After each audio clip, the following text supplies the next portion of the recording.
Bismillah. Assalamualaikum warahmatullahi wabarakatuh.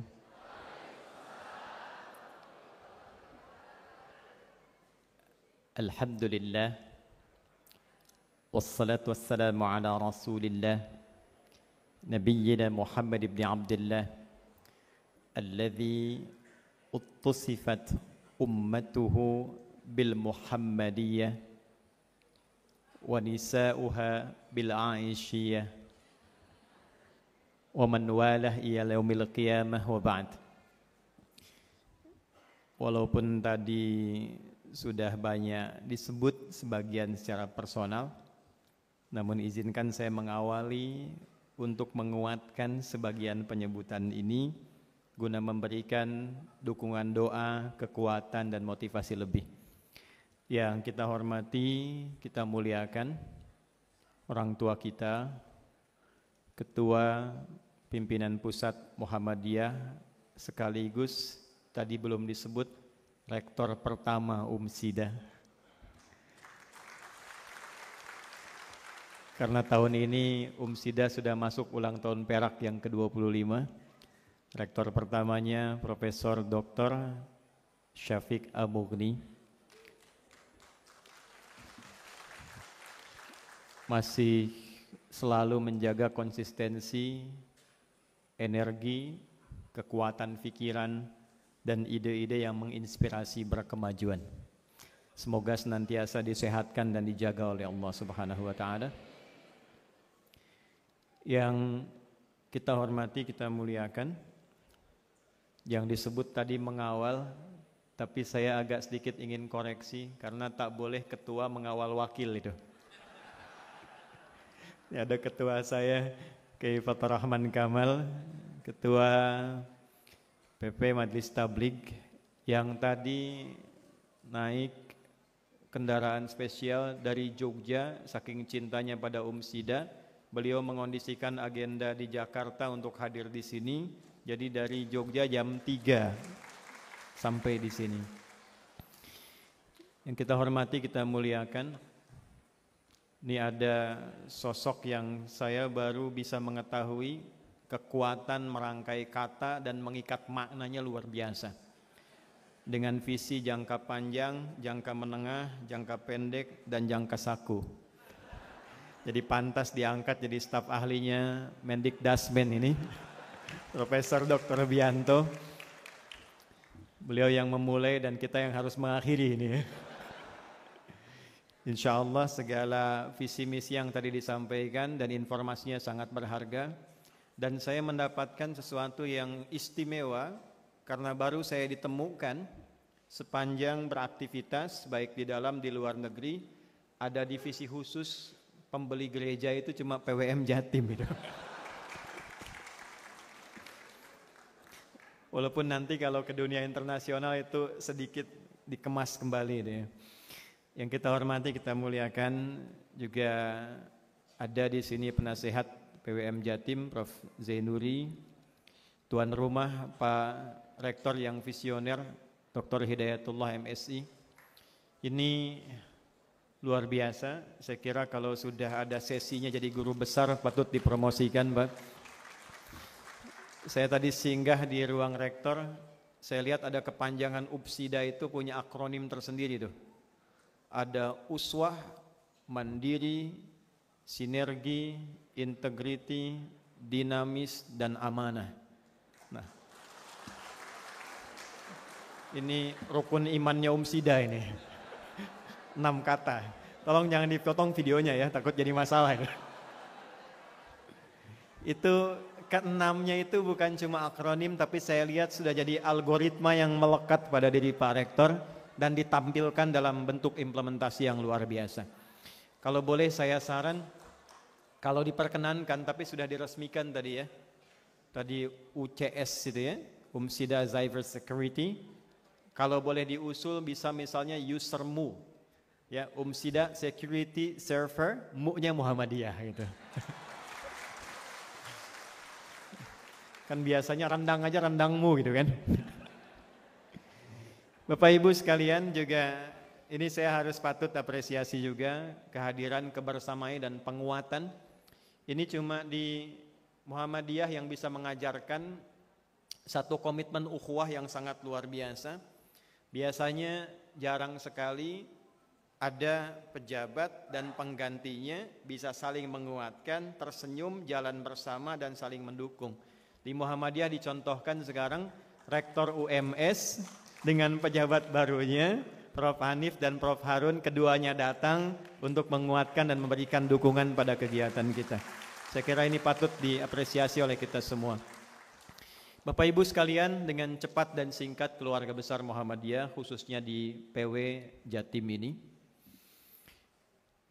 apa itu halal bihalal? Mengapa mesti 2 kali dan diselingi dengan ba?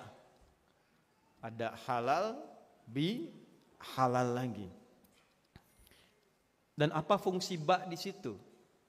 Jadi kalau ada kitab namanya Mughnil Labib an Kutubil A'arib karya Ibnu Hisham Al-Ansari, itu mengurai semua jenis fungsi huruf di bahasa Arab dari alif sampai ya.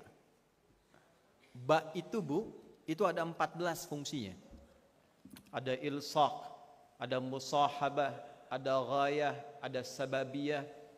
Ada Prof. Syafiq itu siswa kita di Timur Tengah menganalisis 1 dari 14 ini huruf ba. Dalam analisis surah ke-5 Al-Maidah ayat 6 tentang wudu, kenapa mengusap kepala itu pakai ba?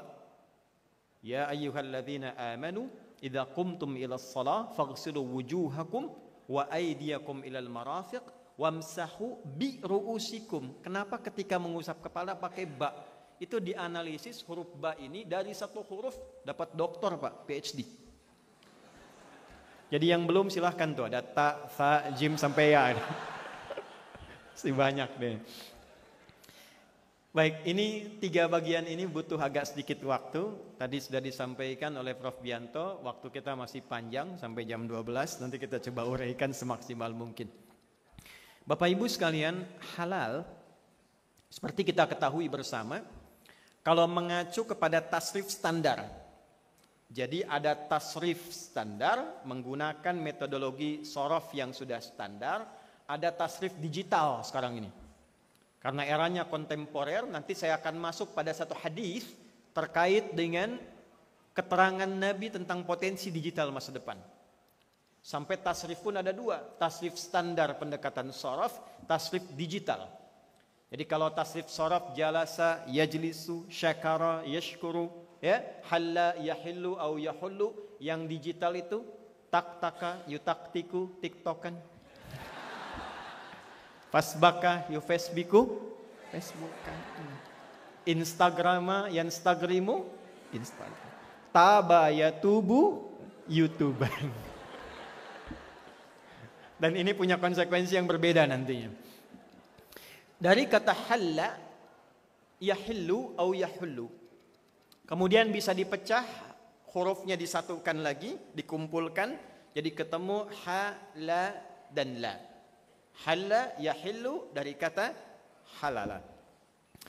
Asal kata ini, kalau kita urai dari segi kebahasaannya. Ini mohon izin karena PhD kami ini otoritasnya di sini gitu. Kemarin kita analisis gramatikal bahasa Al-Quran dari hurufnya 30 juz. Nah kata ha, lam, halla itu asalnya mengurai sesuatu yang tadinya terlihat kusut. Jadi kalau ibu ingin menjahit, memintal, bukan digabus tadi, tapi di kain gitu ya. Kemudian benangnya kusut. Ya, itu orang Arab ketika akan mengurai kembali sampai betul-betul lurus tidak kusut lagi, mereka mengatakan hillul ahbal halalan. Ini benang yang tadinya kusut sudah diurai lagi sampai lurus kembali, karena lurus itulah mudah digunakan lagi. Kalau ada air yang keruh lalu diurai, dijernihkan kembali, disaring lagi, sehingga keruhnya itu hilang, tersisa jernihnya. Maka orang Arab mengatakan, hillul ma halalan. Airnya sudah tak keruh lagi, jernih, mudah untuk dikonsumsi. Kalau ada persoalan, membuat hubungan menjadi kusut, membuat interaksi menjadi keruh, lalu kita ingin urai kembali menjadi nyaman, jernih, bening, dan mudah disulam dalam berbagai jenis aktivitas-aktivitas berikutnya. Maka orang Arab mengatakan hillul mushkilah halalan. Masalah itu sudah terurai dengan baik sehingga interaksi menjadi jernih kembali dan nyaman untuk menyulam berbagai macam kegiatan-kegiatan berikutnya. Kenapa muncul kata halal ini? Bahkan derivasinya di Al-Quran disebutkan sebanyak 55 kali. 34 kata kerja, sisanya kata benda, dan diperas 55 ini ke dalam 10 kegiatan, diperas lagi 10 ini masuk dalam 3 dimensi. Dimensi fisikal, dimensi intelektual, dan dimensi spiritual. Nah, dalam konteks inilah kita akan coba menggali apa yang diterjemahkan dalam nilai Quran ini sebagai implementasi dalam MKCH kita. Dari 5 poin itu kan, poin pertamanya tentang dasar gerakan kita yang basicnya pada Al-Quran dan Sunnah. Bagaimana Al-Quran menampilkan kata halal yang terkait dengan 3 dimensi kehidupan kita, dan apa relevansinya dengan Idul Fitri serta korelasinya dengan keberhasilan kita menunaikan puasa Ramadan. Itu yang coba secara singkat kita akan ulas dalam pertemuan halal bihalal ini. Mari kita coba mulai. Ini baru muqaddimah, kita belum mulai ya. Ini kita mulai. Sebelum saya lanjutkan, nanti supaya tidak lupa, adik-adik yang tampil tadi ya dari Semam itu, dan saya mengajak pada warga Jawa Timur dimanapun berada, mari kita kuatkan sekolah ini. Anak-anaknya yang sudah masuk usia yang sesuai dengan usia pendidikan di SMA, saya kira akan sangat luar biasa kalau bergabung di Semam ini untuk dididiknya. Tadi yang adik-adik tampil itu saya apresiasi, tolong masing-masing diberikan hadiah tabungan 1 juta rupiah ya. Nah, tolong dicatat nanti. Kepala sekolahnya atau gurunya hubungi staf saya, dicatat nomor rekening. Jadi sebelum saya pulang meninggalkan ini sudah masuk rekeningnya, tinggal dibagi ya. Ya. Tadi ada yang ngaji Quran itu sudah berapa juz? 7. Yang ngaji Quran tadi sudah 7 juz ya? 7 ya? Nanti tajwidnya ditajamkan lagi ya. Nah, lihat lagi. Ya, beri 1 juznya 1 juta, 7 juta ya. Tabung ya. Ya. Alhamdulillah. Baik. Yang lain tawakal aja. Baik. Bapak Ibu sekalian, kita mulai dari manusia dulu. Manusia saat diciptakan oleh Allah Subhanahu wa taala dan ditampilkan penamaannya yang menunjuk pada fungsi kehidupannya dalam Al-Qur'an, itu disebut dengan 5 nama. Ada berapa nama?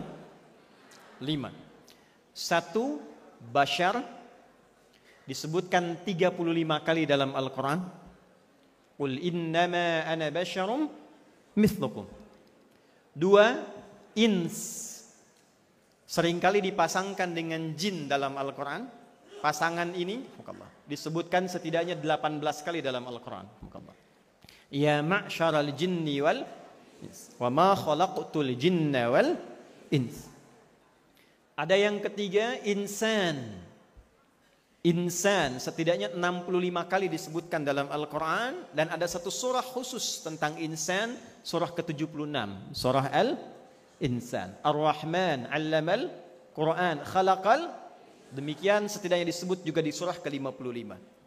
Yang keempat, ada Bani Adam, disebutkan 7 kali dalam Al-Quran.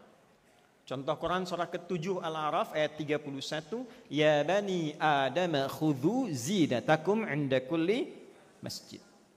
Ada yang kelima yang terakhir, ini An-Nas, Nas.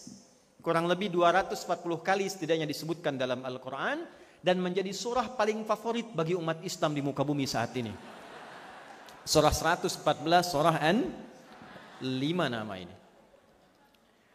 Problem terbesar dari manusia, bahkan umat Islam itu sendiri, kekinian jarang mengenal tentang dirinya, seperti diungkap oleh Allah penciptanya dalam Al-Quran dengan 5 nama ini. Di seringkali problemnya begini Pak, Bu.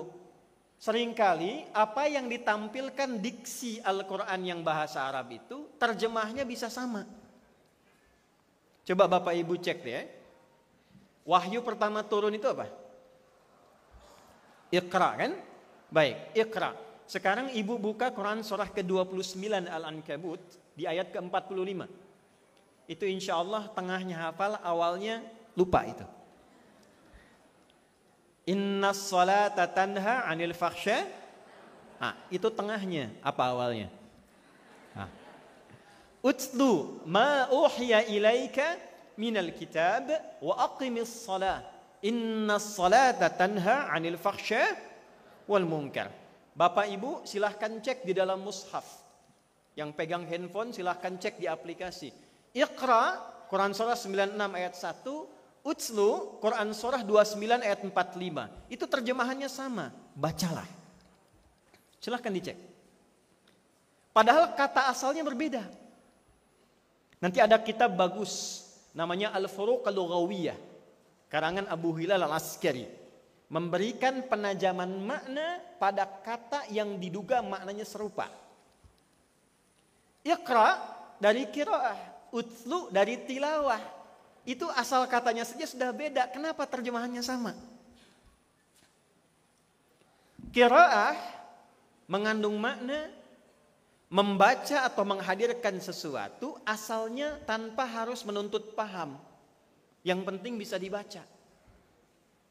Karena itu dulu Pak ya, ada Iqra kan ya? Pernah dengar buku Iqra ya? Ke atas nyambung ke guru sanadnya kan ada qiraati kan? Ya kan? Qiraati kemudian Iqra, itu kan huruf-huruf digabung, bisa baca tanpa menuntut paham. Abata, kataba, dakhala wa kharaja, kan? Ya, a fata a fa fata fa lam doma u apalu, gitu kan? Tapi kan nggak pernah dituntut paham. Nah, ketika bacaan itu menuntut kita memahami dan mengamalkannya, maka berubah katanya dari qiraah menjadi tilawah. Baca, pahami, amalkan. Fase awal pendidikan Nabi, karena beliau itu ummi, jangankan memahami, membaca saja tidak punya kemampuan, maka turun ayatnya Iqra. Setelah informasi terkumpul pada diri beliau, data diolah jadi informasi, jadi knowledge, dibimbing oleh malaikat Jibril, maka dari bimbingan itu dipahamkan dan diminta dipraktekan. Turunlah perintah sholat. Kenapa menggunakan tilawah? Karena Allah tidak menginginkan orang sholat itu hampa dalam sholatnya, tidak mengerti apa yang dibaca, tidak paham apa yang dilakukan. Kapan sholat merubah kita menjadi pribadi yang baik, terbebas dari perbuatan keji dan mungkar? Fahsya itu keburukan yang sumbernya dari syahwat faraj. Zina, LGBT, maaf, pornografi, porno aksi, kata-kata kotor, jorok, itu fahsya. Jadi tidak mungkin ada orang sholat berbuat fahsya, itu mustahil. Enggak ada orang sholat melambah Ibu, Allah, mustahil. Ibu ketawa tuh. Pak Syafiq tuh saya pernah ngisi pengajian dengan kawan saya sekamar. Sama-sama alumni Darul Arqam Muhammadiyah Garut. Sekamar betul. Namanya Ihsan Gumilar PhD. Beliau ahli neurologi. Sekarang ngajar di New Zealand Bu. Di Auckland, di New Zealand. Itu kami bareng-bareng Pak mengisi pengajian. Saya menerangkan tentang fitrah manusia. Kemudian terkait dengan pendekatan jiwa, beliau menerangkan dari sisi neurologinya pada penyimpangan LGBT Pak. Di MRI otak yang kena LGBT itu. Ada masalah pada otaknya. Ternyata setelah selesai itu sub 1, 2, 3 di pengajian, pengajian, itu terjangkit LGBT Pak. Bu. Tuh. Taunya dari mana? Setelah itu selesai, konsultasi. Rata-rata yang konsultasi itu Sab 1, Sab 2, Sab 3. Bukan yang di sini ya, jamaah sana. Terjadi. Jadi mustahil orang sholat itu bisa terjangkit penyakit demikian, itu mustahil. Mungkar keburukan yang diingkari oleh hati, sumbernya nafsu perut dan akal. Mencuri mungkar, berselisih mungkar, merampok mungkar, menipu mungkar. Baik itu kemungkaran offline ataupun online. Itu mungkar. Jadi mustahil ada orang sholat itu mencuri. Sekarang yang terjadi itu bisa anomali, Pak, Bu. Orang sholat takbir pertama ikut takbir, lantas mundur, kotak infak dia bawa tuh. Ada yang salah kan? Bagaimana sholat yang dulu merubah orang dari jahiliyah? Pak, jahiliyah itu kan gabungan dua kan? Jahlun dengan jahilun. Jahlun perbuatannya, jahil orangnya, Bu. Jadi perbuatan itu sudah menjadi DNA, menyatu dengan orangnya. Saking menyatunya, perbuatan kriminal itu dikerjakan dalam bentuk yang paling profesional. Zaman dulu kalau ada pemabuk, Pak, ini sering saya ungkapkan beberapa kesempatan, Pak Rektor. Zaman Nabi itu, jahiliyahnya, pemabuk pemula yang paling prematur, itu minimal 5 kali mabuknya. Prematur, Bu, bayangkan yang profesional. Tapi datang dilatih dengan sholat, diberikan penguatan, tanha anil fakhsya wal munkar, dan itu saking berhasilnya bisa merubah dari jahiliyah menjadi khairu ummah, dan SK-nya turun dari Allah langsung dengan turunnya Quran surah ketiga Ali Imran ayat 110. Kuntum khaira ummah ukhrijat linnas. Kalian umat terbaik yang pernah terlahir di muka bumi jadi contoh untuk semua manusia. Anda bayangkan orang paling titik nadir dari tindakan kriminal dilatih sholat, diajarkan sholat, bertransformasi menjadi pribadi yang sangat istimewa. Sekarang rakaatnya sama. Subuh masih 2 kan, Bu? Bu baca Al-Fatihah berapa dalam sehari? 10 ada? 15 apa 16? 17. Kalau 16 berarti subuhnya tadi 1 rakaat itu. Ya, 24, 4, 3, 4, 4, 3, 4. 2 subuh, 4 zuhur, 4 asar, 3 maghrib, 4 isya. Jumlah rakaatnya sama. Bacaannya sama. Menghadap ke kiblat yang sama. Kenapa outputnya beda? Ternyata salah satu tinjauan filologisnya, kita menempatkan iqra kepada sholat yang seharusnya tilawah itu yang diimplementasikan. Ini baru contoh. Sekarang kita kembali ke halal bihalal. 5 nama manusia itu terjemahannya sama semua. Bashar, manusia. Ins, manusia. Insan, manusia. Bani Adam, anak Adam, manusia. Nas, manusia. Setelah dikali, diteliti, dianalisis, ternyata 5 nama itu adalah algoritma kehidupan kita. Karakter kita ada di situ. Yang karakter ini nanti diikat dengan satu ayat di Quran surah 17 ayat 70 yang kadang-kadang seharusnya karakter ini terjaga jadi menyimpang sehingga membuat kehidupan kita menjadi kusut. Itulah fungsinya nanti datang Ramadan, mengurai kembali yang kusut ini sehingga mengembalikan kita kepada kondisi fitrah. Itulah sebabnya kenapa bulan Syawal hari pertamanya disebut dengan Idul Fitri.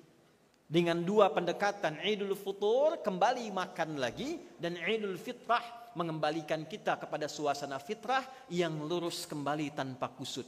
Maka diceklah setelah 27 hari dari Syawal. Sekarang kan hari ke-27. Apakah fitrahnya sudah lurus? Apakah pemikirannya sudah lurus? Apakah fisiknya sudah lurus? Jangan-jangan, maaf, yang dalamnya sudah lurus, tapi wajahnya masih cemberut. Maka disatukanlah, dicek halal, ketemu halal untuk mengecek hubungan 2 ini. Adakah di antara hubungan kita dalam keseharian yang belum kembali kepada fitrah, setidaknya sampai tanggal 27 ini. Apa yang 5 ini kita cepat masuk. 1, bashar. Disebutkan 35 kali dalam Al-Quran dalam bentuk mufrad singular, dan sekali dalam bentuk dual bashara ini. Pak dan Ibu, saya tidak bermaksud mengajari, hanya mengingatkan kembali. Inilah nama pertama yang Allah viralkan di lingkungan malaikat dan jin saat pertama mencipta manusia. Quran surah ke-15 Al-Hijr di ayat ke-28. Wa idh qala rabbuka lil malaikati inni khaliqum bashara min salsalim bin hama'im masnun. Alhamdulillah. Wa idh, dan ingatlah, pahamilah, pelajarilah, telitilah. Izin saya tanya Bapak di sini. Mungkin tidak kita ingat sesuatu yang tidak pernah kita alami. Nggak mungkin kan? Makanya ketika Ibu baca ayat, dan ingatlah, kapan kita mengalami itu sehingga harus ingat. Karena itu idh dalam bahasa Arab itu tidak hanya menunjuk pada ingat itu yang terakhir. Asal katanya pelajari, pahami, dalami, sampai dengan pemahaman itu kita ingat tentang peristiwa atau informasi yang ditampilkan. Dan ingatan itu dibawa dalam kehidupan kita. Itulah idh. Jadi, dan seringkali idh ketemu fi'il madhi, idza ketemu fi'il mudhari. Jika idh ketemu dengan fi'il madhi, maka maknanya mudhari. Jika idza bertemu dengan fi'il mudhari, maka maknanya madhi. Paham? Tidak. Idh bertemu dengan madhi, past tense. Wa idh qala, peristiwanya sudah lampau. Ya, madhi, lampau. Nanti di sini ada Fakultas Bahasa Arab nggak Pak? Ada ya? Nah, nanti boleh ada pendalaman tuh Pak. Karena bahasa Arab itu unik. 6 juta kosakata, setiap hurufnya ada maknanya. Bahkan harokat tuh ada maknanya Pak. Harokat bu ada artinya. Dan itu menunjuk karakter. Kenapa laki-laki fathah? Perempuan kasrah. Kalau kumpul dhamah. Kalau tenang sukun. Itu ada maknanya. Saya diundang, kisah nyata Bu, sama sahabat senior namanya Pak David, saya sebut nama karena baik. Kan begitu Quran, kalau baik disebut nama. Kalau tidak baik, inisialnya atau kedudukannya, namanya jangan disebut. Karena boleh jadi ada yang punya kedudukan serupa dengan nama yang sama tapi dia baik. Firaun, bukan nama asli. Ya, Ibu kenal Firaun? Ibu bilang kenal, saya pamit nih. Di warga Muhammadiyah yang sudah lihat Firaun langsung ada 2. Saya dan Ustadz Fatur ini. Ya. Lompat dulu ya, agak cepat ini. Jadi ketika disebut nama di dalam Quran, Maryam ibnu Imran. Imran disebutkan, Luqman disebutkan, ini menunjukkan kebaikan yang melekat pada orang itu. Tapi kalau belum baik atau tidak baik, tidak disebutkan namanya, sebagai edukasi akhlak bagi kita. Yang salah itu bukan nama, yang salah perbuatan.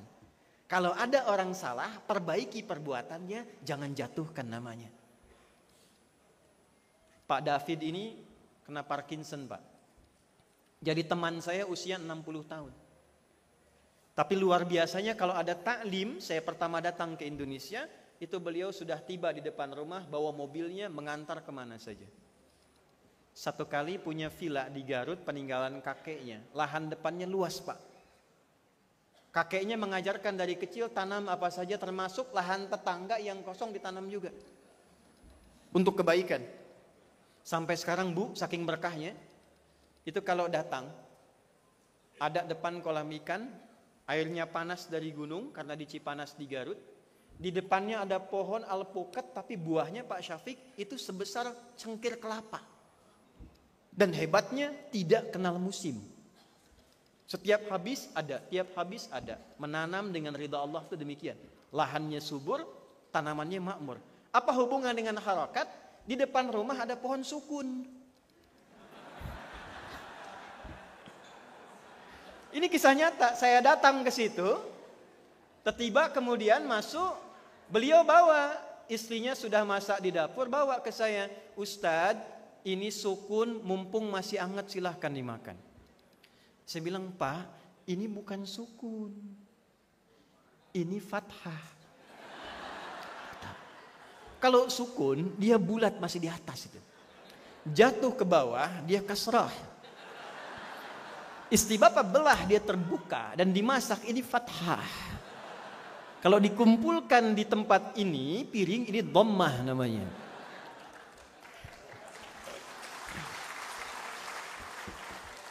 Belum selesai. Saya kan sedikit bercanda, tapi nyata gitu kan. Canda kan boleh asal tidak bohong kan. Rupanya dinilai serius. Serius betulan 100%. Dibawalah itu kembali ke dapur. Dia katakan pada istrinya, Mama, kata Pak Ustadz, ini bukan sukun. Naon Pak? Kata apa? Fathah. Balik. Wa idh qala, dan pelajari, pahami. Pak, 2 huruf tapi maknanya dalam. Hanya Al-Quran yang mengajak kepada umat manusia untuk berfikir lebih dalam. Ada tadzakkur, tafakkur, tadabbur, tanadzur. Menghadirkan ide, memikirkan dampak, meriset sesuatu di angkasa, darat, laut, udara. 3 matra ada di Quran semua. Kalau nggak percaya silahkan keluarkan ayatnya. Nah, di antara yang diriset itu diri kita sendiri. Jangan-jangan selama ini hidup kita nggak kenal diri kita sendiri. Coba sudah berapa puluh tahun jadi manusia sampai hari ini. Nah, sudah kenal belum siapa kita itu? Jangan-jangan sibuk melihat di luar kita, lupa menganalisis diri sendiri. Wa fi anfusikum afala tubsirun. Dan aku tanamkan algoritma untuk kenal aku pada dirimu. Apakah sudah difungsikan akalmu untuk menganalisis itu? Diminta oleh Allah di Quran surah 51 itu, ketika masuk kepada ayat 21, ayat 22, diminta kita menganalisis diri kita. Nah, langsung masuk pada analisis pertama dari namanya. Wa idh qala. Dan pahamilah, pelajarilah, ingat setelah engkau pelajari dan pahami ini, ketika Rabbmu Muhammad memviralkan kepada lingkup malaikat dan jin yang ada di sekitarnya. Ini kalau guru bahasa Indonesia, dosen bahasa Indonesia menggunakan metode sinekdok pas prototo. Dzikrul ba'di yuradu bihil kullu. Disebutkan sebagian, dimaksud keseluruhan. Lawannya totem pro parte, disebutkan keseluruhan, dimaksud sebagian. Indonesia lolos ke Piala Dunia yang Piala Asia 2017. Yang lolos kan 1 grup saja. Nah, itu sinekdok totem pro parte. Disebutkan malaikat, tapi jin juga ada di situ.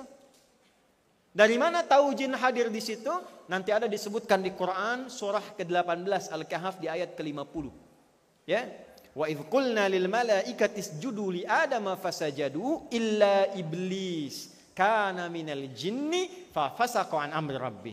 Jadi saking hebatnya manusia ini, dia dicipta setelah malaikat jin, Pak, bukan kita dulu. Dari mana taunya? Quran surah 15 ayat 27-nya. Wal janna khalaqnahu min qablu min naris samum. Jin diciptakan sebelum manusia. Jadi urutannya begini, Bu. Malaikat, jin, baru manusia. Nanti Ibu lihat kira-kira Ibu yang mana tuh di hari ini. Wa idh qala rabbuka lil malaikati. Saking pentingnya penciptaan makhluk ketiga ini, malaikat mesti tahu, jin mesti paham. Bu. Saking istimewanya kita ini, malaikat dan jin mesti paham tentang fungsi diri kita. Jadi saya khawatir jangan-jangan jin lebih mengerti tentang kita dibanding kita sendiri. Inni pakai taukid. Inna ketemu ya mutakalim inni. Yuk pakai ilmu balaghah. Nahunya simpan dulu. Harfu nasbin wa taukidin tansibul isma wa tarfa'ul khabara mabniyun 'alal fathi la mahalla lahu minal i'rabi. Huruf yang digunakan bukan hanya menasabkan kalimat setelahnya. Fathah kalau dia tunggal mufrad.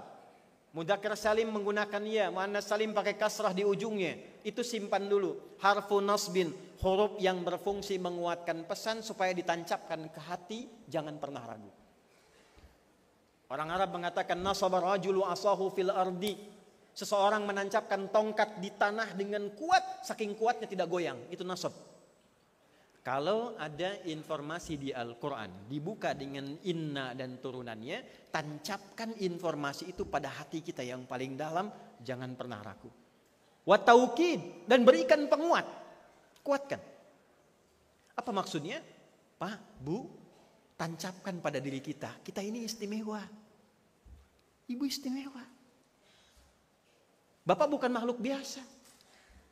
Tancapkan pada hati kita yang paling dalam, saya ini istimewa. Jadi kalau kita punya akal, akal ini istimewa. Kita punya fisik, fisik ini istimewa. Makanya nanti saking istimewanya gak boleh dirubah. Nanti kita masuk ke bab itu. Gak boleh dirubah, saking istimewanya. Nanti kita bahas itu. Nah, apa yang bagian istimewa itu diantaranya?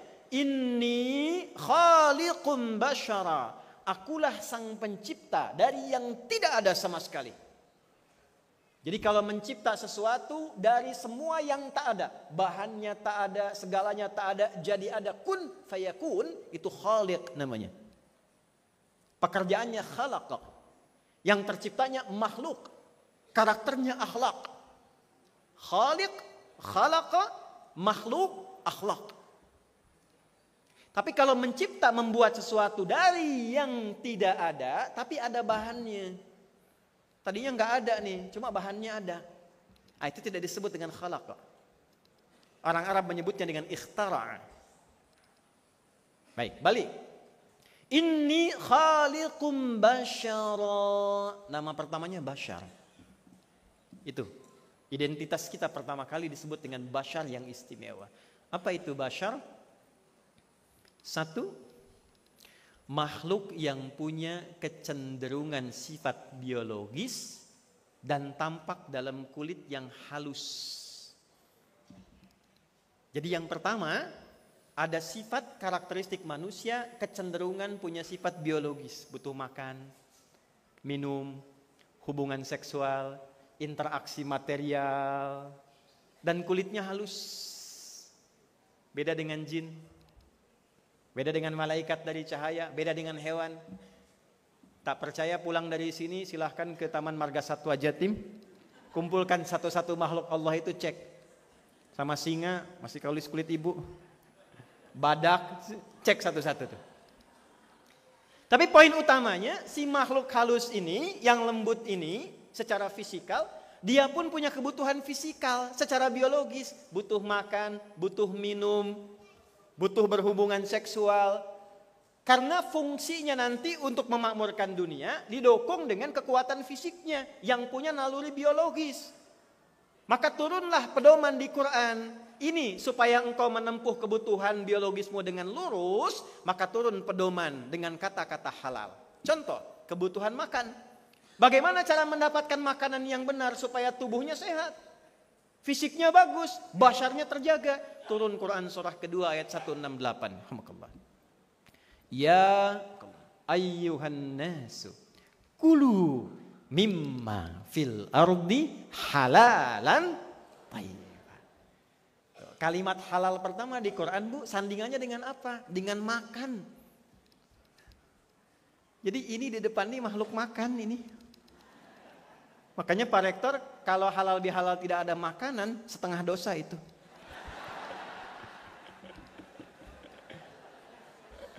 Tapi jangan khawatir, tadi di info ada 4.000 bakso ya.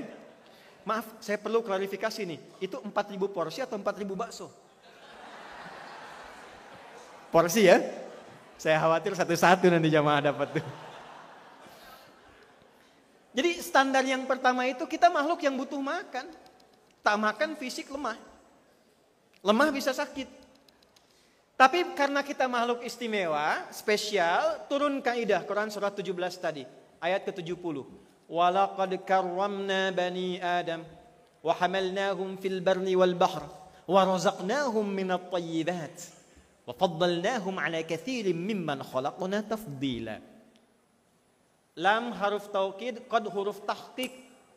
Tanamkan pada hatimu, kuatkan pada dirimu dengan keagunganku. Na ta'zimun nafsi li ta'zimi sya'ni. Dengan keagunganku aku tegaskan manusia itu semua aku ciptakan semua istimewa dan mulia, termasuk kebutuhan fisiknya. Kenapa muncul halal? Jangan ada masalah ketika makan. Cara mendapatkannya mesti benar karena engkau makhluk mulia. Jangan sampai, maaf, salah mendapatkan kebutuhan makan itu sehingga kemuliaan itu runtuh. Saking sayangnya Allah kepada kita, dijaga kehormatan kita. Dalam bahasa Arab, kehormatan itu dalam bahasa Indonesia, hormat itu dari bahasa Arab, Bu, dari kata hormah. Hukumnya disebut dengan haram. Jadi haram itu asalnya bukan dilarang. Kata haram itu seakar dengan hormat. Kenapa muncul hukum haram? Untuk menjaga kehormatan kita supaya tidak runtuh.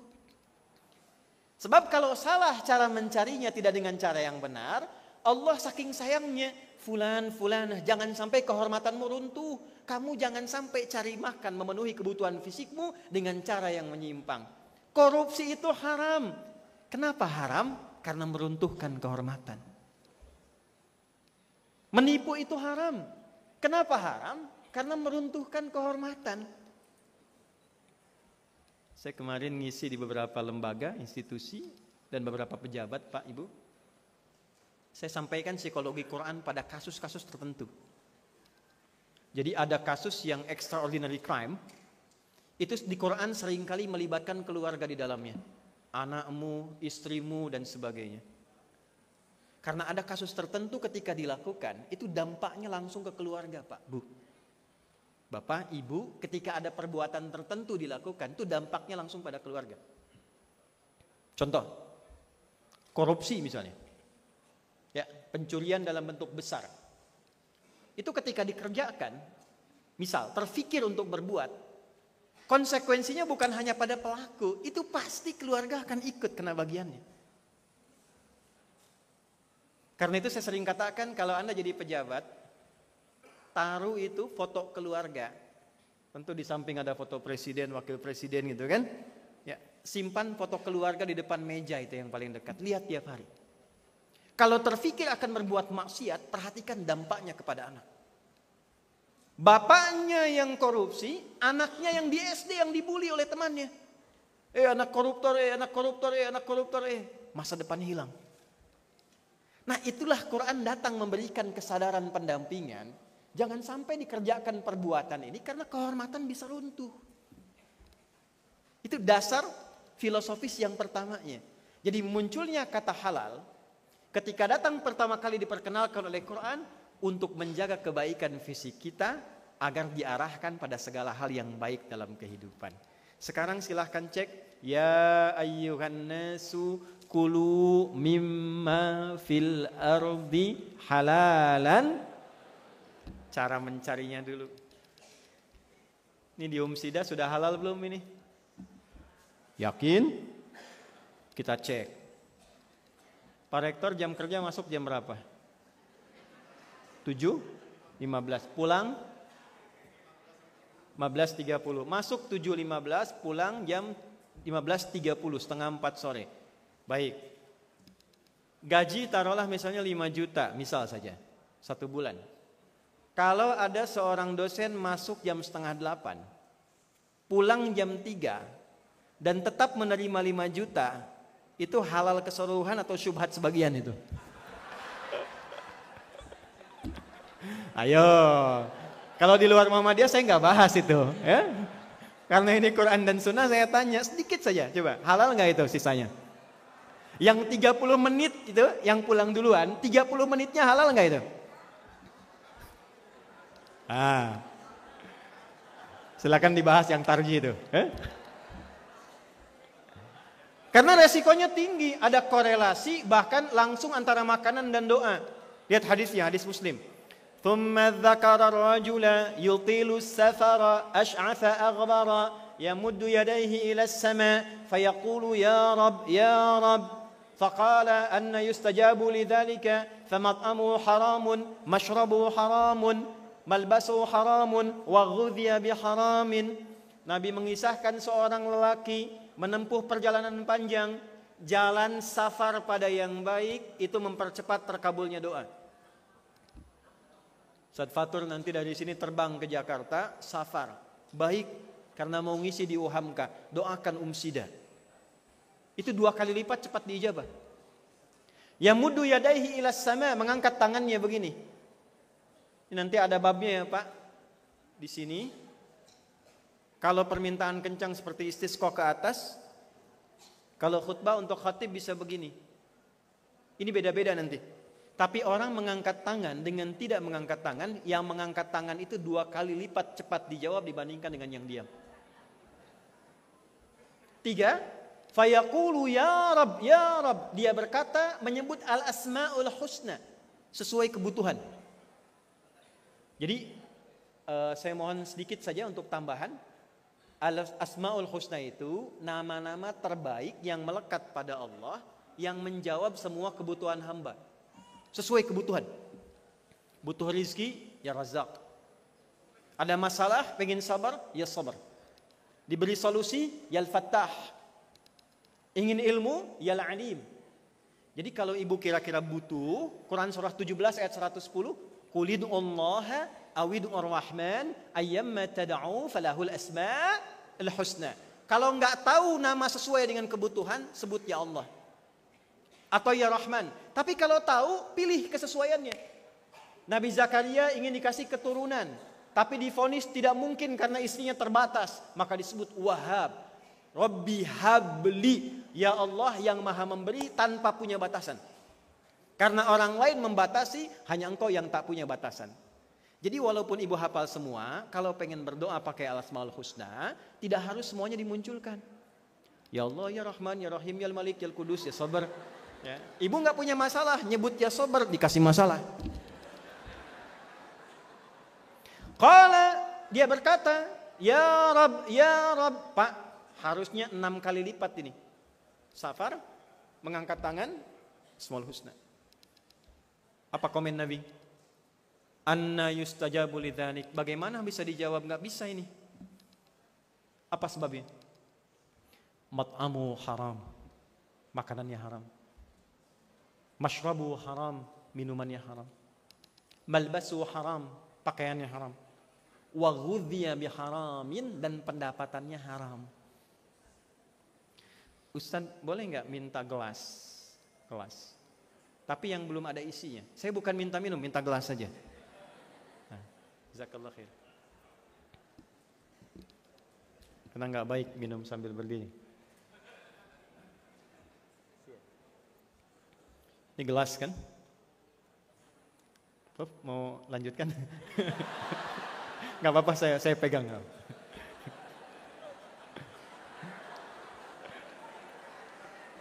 Ya, kalau beliau mau nyambung saya selesai. Jazakallah khair. Beri tepuk tangan dulu untuk Pak Rektor. Ini ada gelas. Tadi kan baik-baik. Ini terbuka ya. Nah, saat berdoa itu kita kan minta sesuatu untuk diberikan kan? Ya kan? Dimasukkan kan? Minta beri supaya masuk, minta rezeki masuk, minta ilmu masuk. Haram itu, maksiat itu memberikan sekat kepada cawan jawaban seperti ini. Jadi kalau ada orang berbuat maksiat, itu di hadis Muslim kata Nabi ada naktah sauda, titik hitam menutup bagian kolbunya sehingga nur Allah itu tidak masuk pada dirinya. Tutup. Jadi tadinya itu kosong, saya minta kopi, masuk kopi. Minta susu, masuk susu. Minta air bening, masuk. Tapi karena ditutup, dimasukkan nggak bisa. Semakin banyak maksiatnya, semakin besar sekatnya, semakin sulit masuknya. Setelah kita masuk Ramadan, dilatih bagaimana cara makan yang benar. Bukan hanya waktunya, bukan hanya porsinya, tapi bagaimana cara makannya. Karena Ramadan itu istimewanya, dia meningkatkan yang taat, menekan yang maksiat. Bapak Ibu kalau nggak percaya silahkan. Saat masuk Ramadan, biasanya sebelum Ramadan ada yang minta, jarang kita beri. Saat Ramadan yang tak kelihatan mata kita catat. Berapa yatimnya di sini? Berapa fakirnya? Sebelum Ramadan, sholat sunnah itu jarang bisa dikerjakan. Begitu Ramadan, pasang kapling sajadah di masjid itu kan untuk tarawih. Tarawih sunnah kan? Kehilangan sunnah bisa gelisah. Dahsyatnya Ramadan dalam konteks menekan maksiat, dia bisa memberikan tekanan kuat pada maksiat supaya tidak muncul.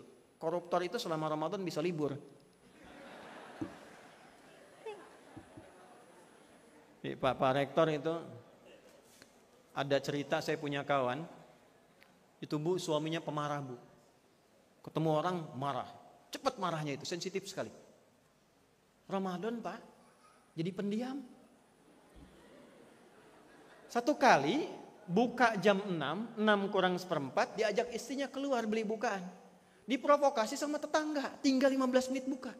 Diprovokasi, itu beliau bisa diam. Istrinya kaget, kata istrinya, "Pak, tumben gak marah?" Kata suaminya, "Ntar habis maghrib." Habis maghrib tuh. Habis maghrib lupa Pak. Ya. Nah jadi ini yang pertama, ketika halal bihalal ada dua pihak. Disambungkan pakai ba. Aspek yang pertama, lihat basyariah kita. Adakah selama dilatih Ramadan ini bisa diimplementasikan setelah Ramadan? Maaf, coba cek bagian pertama. Makanannya sudah halal? Ini sudah halal pakaiannya? Semua yang melekat pada tubuh kita, coba cek kehalalannya, karena pasti akan dilihat. Sekecil apapun yang kita gunakan, ingat spirit al-ma'un? Ya, salah satu yang paling dicek adalah yang melekat pada diri kita. Nah, dengan siapa kita berinteraksi dalam keseharian? Coba cek aspek kehalalannya pada diri kita dan objek interaksi kita. Itu bagian pertama dari basyariah. Jelas sampai di sini? Nah, jadi kalau sekarang maaf, kita adakan halal bi halal dalam konteks PWM Jatim. Dengan siapa PWM Jatim bermitra? Sudah halal belum prosesnya? Dalam konteks Umsida, bagaimana proses interaksi kampus dengan mahasiswanya? Sudah halal belum secara basyariah? Secara fisikal? Kalau sudah halal, pasti melahirkan cara yang baik. Makanya ketemu halal dengan thayyib. Ya, thayyib itu kebaikan fisikal. Saya cepat, tapi kadang-kadang ada yang fisiknya baik, bagus, tapi kan sifatnya kurang bagus. Dulu kan ada Bang Thayyib kan? Dia sehat, bagus, tapi 2 kali puasa, 2 kali lebaran gak pulang-pulang dia. Nah, karena itu cepat kita muncul nama yang kedua. Kadang-kadang fisiknya baik, tapi sifatnya kurang baik. Apa nama yang kedua ini? Cepat, ins. Apa namanya? Ins. Dipasangkan dengan jin, pasangan ini disebutkan 18 kali dalam Al-Quran. Ya ma'syaral jinni wal ins. Wa ma khalaqtul jinna wal ins. Nah, 2 ini Pak, ada rahasianya. Ternyata disebutkan 2 ini berpasangan karena maknanya paradoks, saling berlawanan. Ada 3 makna. 1, setiap kata yang diawali dengan jim dan nun, kecuali jun ya, itu tersembunyi artinya. Setiap kata yang diawali jim dan nun kecuali jun, itu tersembunyi artinya. Tertutup. Jin kenapa disebut dengan jin? Karena tak nampak, tersembunyi. Makanya kalau jin melakukan penampakan, itu artinya jin sedang punya masalah. Karena keluar dari fitrah dia. Apalagi yang manusia-manusia cari penampakan, jin. Error itu. Janin kenapa disebut janin? Karena tersembunyi dalam rahim, tak nampak. Jannah kenapa disebut jannah? Karena belum nampak dalam pandangan kita sekarang. Nah, jin lawannya ins. Kalau jin tersembunyi, maka ins itu tampak, kelihatan. Jadi kalau Pak Rektor masuk kampus Umsida sembunyi-sembunyi, maka Pak Rektor sedang jadi, itu yang bilang tuh Pak, sebelah sana tuh. Sedang menjadi keluar dari fitrahnya, pasti punya masalah. 2 orang biasa interaksi lurus, tiba-tiba kelihatan satu di depan gerbang Umsida, nggak mau sapaan, sembunyi satu, ada masalah, kusut itu. Fisiknya sehat, tapi ini kusut. Yang seharusnya tampak dia kehilangan penampakannya. Ada yang keliru. Contoh kedua, Jim dan nun itu makanya saya sebut tadi jin tanpa jun ya. Kan dulu ada jin dan jun kan. Yang kedua, jin itu bawaannya kasar. Kasar. Nggak ada halus sih. Makanya jarang ada orang kemasukan jin jadi sopan. Itu nggak mungkin. Datang orang kemasukan ke ruangannya, ngapunten Pak. Mau ikut pengajian, itu mustahil. Kalau bukan meracau, fisiknya mengacau. Nah, manusia itu makhluk halus. Makhluk halus. Bukan jin. Ibu tuh yang makhluk halus. Lembut. Saking halusnya ketika dia terlahir, Pak, Bu, ketika terlahir, saking lembutnya semua orang pengen gendong, pengen cium. Dan kata-katanya baik, keluar kata-kata kecil, senang kita. Dia menangis senang karena punya kelembutan. Kenapa kok setelah dewasa jadi pandai mencaci? Jadi profesional dalam mencela, jadi kasar. Apa yang merubah itu? Perlu kembali kepada fitrah, makanya turun Quran surat 30 ayat 30 itu kan. Fa'aqim wajhaka lid-dini hanifa fitratallahi allati fataran nasa 'alaiha. Apa di antara makna fitrah itu? Kelembutan, kebaikan, kelurusan. Kullu mauludin yuladu 'alal fitrah. Fa abawahu yuhawwidanihi au yumajjisanihi au yunassiranihi. Abawa itu bukan hanya orang tua, abawa itu lingkungan yang membentuk karakter. Hati-hati Pak Rektor ini. Kampus itu abawa. Dosen itu abawa. Karena ketika siswa masuk ke kampus ini, karakternya dibentuk. Di rumah sudah bagus, di rumah sudah baik. Ketemu dengan dosen yang tidak baik, jadi nggak bagus. Kok bisa ada anak masuk jurusan usuluddin tapi nggak kenal din? Kan aneh itu. Jurusannya usuluddin, lulus dari situ semua agama sama. Menuju pada Tuhan yang sama, cuma caranya beda-beda. Ini belajar apa di kampusnya? Ada yang nggak masuk itu. Ada yang keliru. Nah ini bagian yang dasar pada bagian yang kedua. Ada karakter yang terbentuk keliru. Dilatihlah selama Ramadan supaya karakter ini halal lagi. Maka manusia yang kembali pada karakter yang kedua dengan insiyatuhunya. Maka berubahlah dia menjadi khair namanya. Jadi yang pertama ada thayyib, kebaikan fisik. Yang kedua khair, kebaikan fikiran. Jelas sampai sini? Oke, sekarang kita cek selama Ramadan sampai tanggal 27 Syawal ini. Mata. Nih, sudah mulai ada kandungan sifat baik gak? Dari mata turun ke? Jangan langsung ke hati Bu, ke lisan dulu tuh. Ibu maunya ke hati aja. Ya? Turun ke lisan.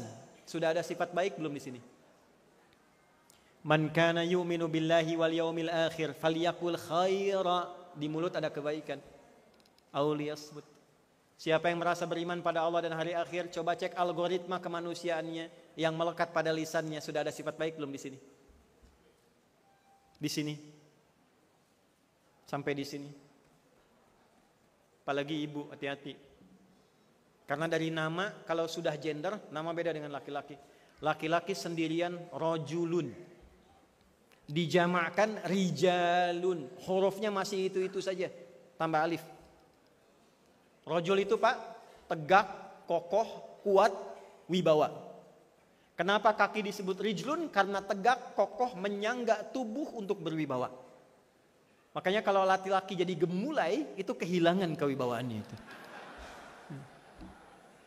Nama sapa jenengan? Asmani sinten? Nia apa? Sapa? Nia. Yang betul nama lengkapnya Kurniadi. Hilang wibawanya tuh. Perempuan tidak. Perempuan tidak. Laki-laki sendirian rajul. Jamak tetap rijal. Hurufnya nggak berubah. Jadi laki-laki itu mau sendirian, mau banyakan tetap harus jaga wibawa. Perempuan beda, sendirian dia mar'ah. Kumpul jadi nisa. Pernah kaji gak ibu itu tuh? Kalau sendirian mar'ah Pak. Banyakan nisa, hurufnya beda jauh, berubah. Mar'ah itu dari kata muru'ah, mim, ra, hamzah, ta marbutah. Punya 3 arti. Pertama, sosok yang selalu ingin tampil indah. Itu fitrah, Pak. Bangun tidur, rapiin, indah, bagus. Bapak mau keluar, baju kelipet dikit, batik tuh, nanti ada polisi memberhentikan tuh di rumah. Stop, Mas, ganti dulu, supaya indah. Berarti istri Bapak normal. Sesuai fitrah. Coba pengajian, bukan? Pakai seragam. Ya, kadang tanya suami kan, Mas Niki yang bagus itu yang kuning apa yang hijau ya? Kata suaminya kuning kayaknya, kayaknya hijau deh. Tanya tapi dia sudah punya jawaban. Begitu dipakai hitam, Pak. Nah itulah perempuan. Ibu boleh tepuk tangan silakan. Jadi kalau masih begitu normal itu. Yang kedua, senang berekspresi. Makanya orang Arab menyebutnya dengan bahasa al-mar'atu kal mir'ah. Cermin itu bahasa Arabnya mir'ah, hurufnya sama, harokatnya beda. Mar'ah, mir'ah. Karena itu ibu selalu lekat dengan cermin. Sebelum pengajian cermin kan? Turun dari mobil spion orang cermin kan? Masuk sini lihat kaca masih cermin juga tuh. Periksa tasnya, cermin juga. Sekarang sudah komplit pakai handphone. Ya kan? Tapi jangan lupa yang ketiga, kenapa peribahasa ini muncul? Karena di level yang ketiga itu ada IF di psikologi, Einfühlung, jiwa perasa yang kuat seperti cermin. Saya tanya Bapak nih, atau Ibu yang suka bercermin nih. Kalau cermin itu dihancurkan, bisa nggak disusun kembali? Bisa. Tapi sulit memantulkan bayangan yang sempurna. Kenapa perempuan disebut mar'ah kal mir'ah? Kalau dia terlukai, Pak, seperti cermin. Dia mudah memaafkan tapi sulit melupakan apa yang dialami.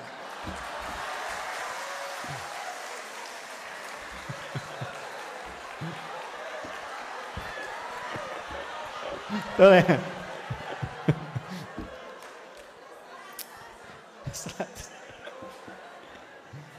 Jadi kalau kita punya masalah hari ini, dia akan mengungkit dan mengungkap kembali persoalan bahkan 20 tahun ke belakang.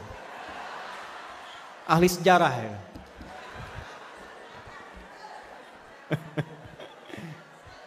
Saya belum selesai. Ini kita masih ada waktu? Sampai jam berapa ini? Saya kan pengen lama sebetulnya, cuma tadi Pak Sekretaris PWM batasi jam 12 gitu ya. Enggak, memang betul tuh. Balik, tapi kalau banyakan dia menjadi nisa, dari mar'ah jadi nisa. Bagaimana nyambungnya? Apa nisa itu, Bu? Bukan. Apa? Bukan, jangan maksa. Nisa itu bukan perempuan, bukan wanita. Nisa itu perempuan-perempuan. Kumpul. Nanti rahasianya dengan surahnya, surah keempat ayat 34. Nisa itu seakar dengan kata nasa. Artinya jiwa perasa yang gemar mencurahkan apa yang dirasakannya. Maksudnya begini, perempuan itu sependiam apapun kalau sendirian, kalau ketemu temannya cerita. Oh, tepuk tangan Pak.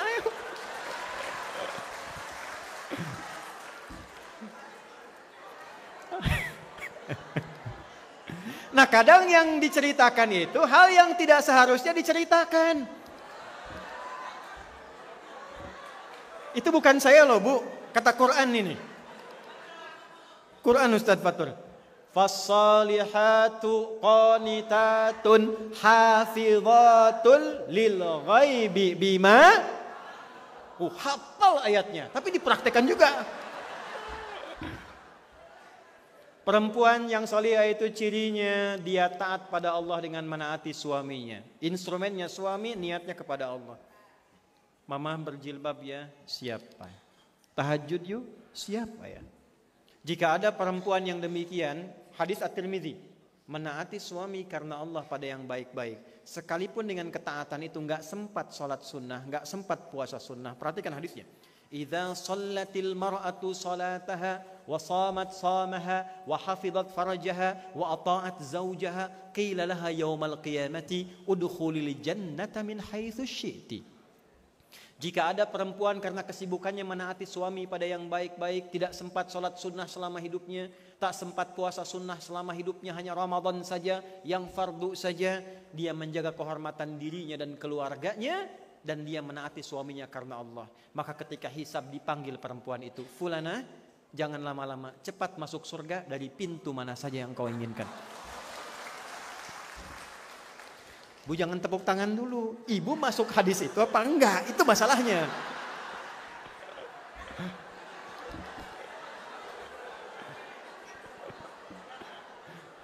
Ini kan 1 dari 4 itu menjaga kehormatan rumah tangga. Hafidhatul lil ghaibi. Dia jaga kehormatan suaminya ketika tidak sedang bersamanya. Saya dalami, saya analisis. Kenapa kok ditekankan pada istri perempuan? Padahal menjaga kehormatan rumah tangga itu laki-laki pun harus melakukan. Ternyata ada hukum kalau laki-laki punya jabatan atau bahkan nama, istri akan ikut membawa nama suaminya. Tapi tidak sebaliknya. Laki-laki suami jadi camat, bapak camat, ibunya ibu. Laki-laki RT, ibunya ibu. Walaupun namanya SD dipanggilnya Bu RT.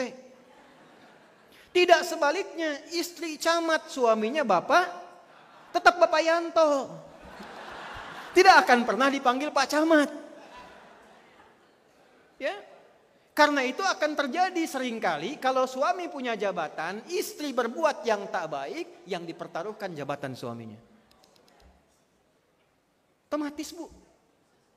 Suami yang punya jabatan, istri yang main medsos, yang flexing istri, yang kena suami. Apa kaitan dengan karakter tadi? Sependiam apapun kalau sendirian, kalau kumpul ada potensi cerita. Kadang yang dibahas itu yang gak seharusnya diceritakan. Pengajian halal lebih halal, ketemu kawan, pertanyaan pertama standar, Jeng apa kabar? Baik. Gitu. Anak-anak gimana? Lancar. Suami gimana? Di situ masalahnya. Ayo.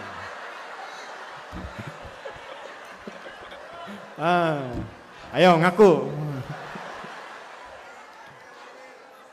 Sekarang nggak ada pengajian, bikin pengajian sendiri. Instagram, bikin status. Nggak nyangka ya, tanda tanya. Statusnya di Sidoarjo, di komennya di Singapura. Kenapa Jeng? Bu, ketika ibu bilang nggak nyangka, itu sudah nyangka. Orang yang mengatakan nggak nyangka sedang nyangka itu. Curhatnya di medsos, surat Yusuf ayat 86, innama ashku bathi wa huzni ilallah. Sekarang curhat di Facebook. Aminkan ya. Pindah. Nah, itu sifat insiyah. Seringkali lupa ke bawah, diurai lagi. Sehingga menjadi khairun nas anfa'uhum linnas. Kalau sudah anfa'uhum, muncul nama ketiga. Minimal manfaat untuk pribadi. Insan. Bashar, insan.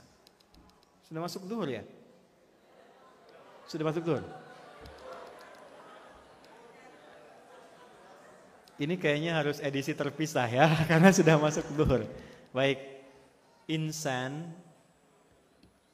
Transformasi dari sifat menjadi sikap. Saya minta 5 menit untuk menyempurnakan. Sifat menjadi apa? Sikap. Jadi thayyib, khair, kalau jadi sikap namanya ma'ruf. Kebaikan sifat menjadi sikap. Jujur itu sifat, khair. Ketika ada yang menyogok kemudian kita menolak mempraktekkan kejujuran, itu ma'ruf namanya. Pak Rektor datang, Pak, anak saya kalau diterima Pak, walaupun SPP uang masuknya 7 juta, saya genapkan 70 juta deh. Asal diterima. Bapak tinggal tanda tangan aja. Maka Pak Rektor mengatakan, mohon maaf Ibu, tangan saya telunjuk tahiyat, nggak bisa dipakai maksiat.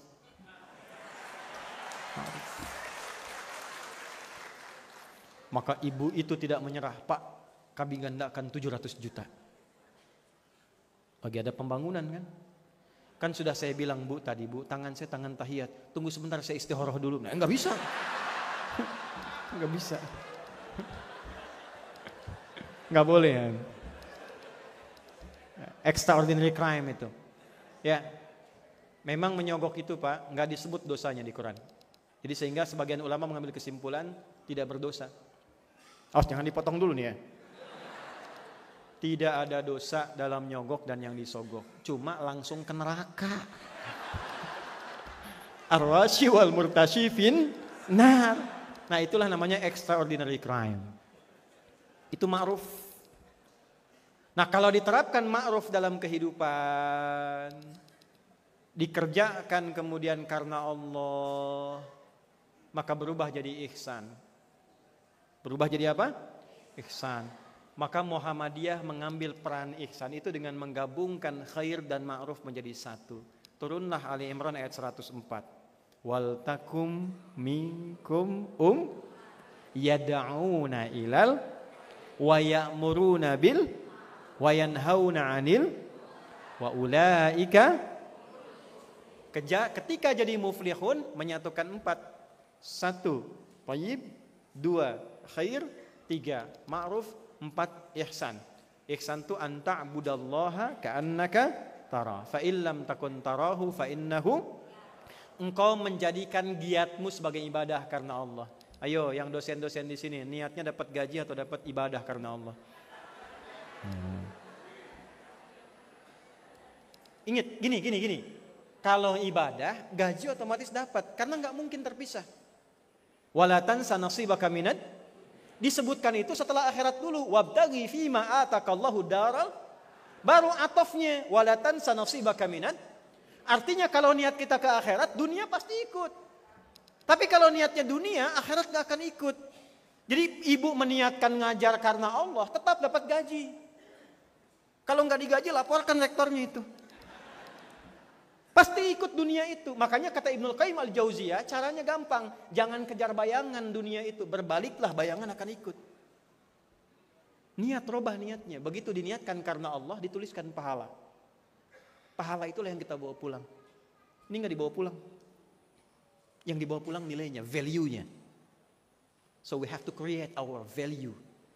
Ya, untuk bisa bangga di hadapan Allah. To become proud among our Lord. The day after insyaAllah. Ya. Jadi kita kumpulkan jadilah yang kelima. Gabungan 4 ini jadi soleh namanya. Itulah yang kita harapkan, amal soleh, anak soleh, suami soleh. Soleh itu menggabungkan 4 hal. Ada thayyib, khair, ma'ruf, ihsan. Keempatnya digabungkan jadi yang kelima namanya soleh. Bahkan dari kecil anak pengen lahir dalam keadaan soleh. Quran surah 7 ayat 189. Falamma taghasyaha hamalat hamdan khafifa famarrat bi. Perhatikan, falamma athqalat, saya lompat, da'awallaha rabbahuma la in ataitana salihah lanakunanna minasyakirin. Terakhir, Yai Ahmad Dahlan menggabungkan 4 ini jadi soleh, membahas satu surah paling pendek dalam Al-Quran, termasuk yang pendek tapi dikerjakan dalam 6 bulan. Surat Al-Asr, surah ke-103. Wal 'asr innal insana lafi illa alladhina wa tawasaw bis haq wa tawasaw bil haqqi wa tawasaw bis sabr. Maka halal bihalal kali ini harus mampu mengikat makna menjadi pribadi kita yang sehat secara fisik, sehat secara akal intelektual, dan baik secara spiritual, dan punya karya yang dibanggakan untuk pulang. Yai Ahmad Dahlan dengan fasilitas terbatas, mampu melahirkan kampus-kampus, panti yatim, rumah sakit, dan mencerahkan sampai hari ini. Kita punya legasi apa saat pulang besok? Karena itu semoga pertemuan ini mengembalikan kita pada fitrah, menghalalkan semua unsur kehidupan kita, dan membuat kita semakin bahagia insyaAllah. Sebelum saya akhiri dengan salam, izinkan saya menyampaikan pengumuman sebagai penghargaan kepada Sida ini. Kemarin kami baru dapat informasi, Pak Syafiq, sekaligus nanti kita bisa follow up ini. Ada 2 sisi nih. Ada dari Saudi, ada dari Libya. Dari Libya saya diminta menjadi satu-satunya verifikator untuk Indonesia dan wilayah Asia secara umumnya pada kuota 5.000 beasiswa. Ya. Dan itu disampaikan oleh rektor kemarin. Nah, yang menarik sehari setelah itu saya dapat pesan langsung dari Saudi juga untuk verifikator wilayah Asia untuk memberikan verifikasi beasiswa khusus untuk Indonesia 200 kuotanya di Saudi. Belajar gratis dari tiket dan uang saku dan sebagainya. Nanti dalam 1-2 hari ke depan saya akan mengadakan ujian formalitas. Tanggal 10 nanti perwakilan Saudi akan datang. Untuk Jawa Timur saya akan tempatkan pusatnya di Umsida insyaallah untuk kajian itu. Nanti akan dikunjungi oleh beberapa tokoh dari Saudi dan nanti kita linkkan langsung ke divisi beasiswa di PP supaya nanti tersambung untuk prosesnya yang khusus kuota untuk Muhammadiyah supaya satu pintunya jalan ya, kecuali untuk inkubasi kader nanti. Saya kira itu semoga bermanfaat. Maafkan kalau ada hal yang kurang tepat. Subhanakallahumma rabbana wa bihamdika asyhadu an la ilaha illa anta nastaghfiruka wa natubu ilaik. Nasrun minallah wa fathun qarib wa basyiril mu'minin fastabiqul khairat. Assalamualaikum warahmatullahi wabarakatuh. Waalaikumsalam warahmatullahi wabarakatuh.